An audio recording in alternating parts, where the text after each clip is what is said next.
Halima Omar se rend au centre de distribution de l'aide du Programme alimentaire mondial dans le camp des réfugiés de Dadaab. Alors que d'autres réfugiés se font enregistrer pour obtenir des dons mensuels de nourriture, Halima, comme beaucoup de réfugiés non enregistrés de retour, a été exclue des programmes d'aide. Ils ne sont pas reconnus par le gouvernement. Ils n'ont pas le droit, par exemple, de recevoir des parcelles ou même d'avoir accès à d'autres services de base.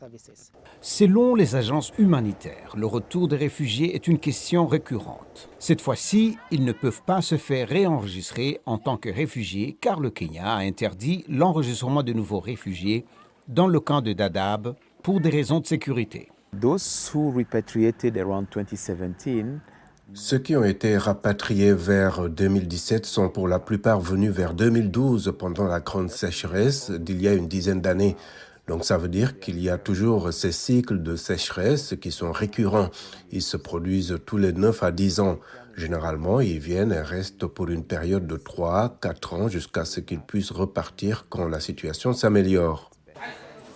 Halima, une veuve de 47 ans et mère de 7 enfants, dit qu'elle est rentrée en Somalie il y a 6 ans et qu'elle est revenue au camp des réfugiés pour échapper à la sécheresse et à la famine dans son pays. Malgré le changement de politique du gouvernement à l'égard des réfugiés, les organisations humanitaires ont aidé des réfugiés non enregistrés comme Halima à obtenir une aide alimentaire.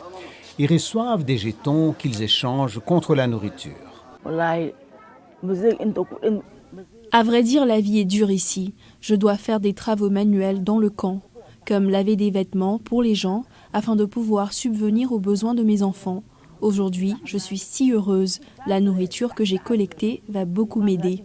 Les responsables au Kenya disent que beaucoup parmi les quelques 100 000 réfugiés somaliens qui fuient la sécheresse et reviennent ici sont des réfugiés qui ont été rapatriés auparavant. Et comme le nombre de réfugiés continue d'augmenter, les organisations caritatives disent qu'elles pourraient être débordées.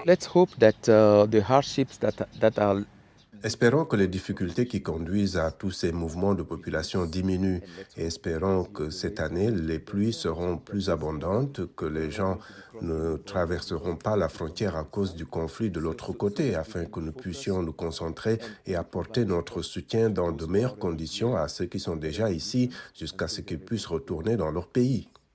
Le programme de rapatriement volontaire des réfugiés du Kenya était censé apporter une solution durable à la situation des réfugiés et contribuer à désengorger les camps. Mais, avec le taux élevé de rapatriés qui reviennent, les experts disent qu'il va falloir repenser la stratégie.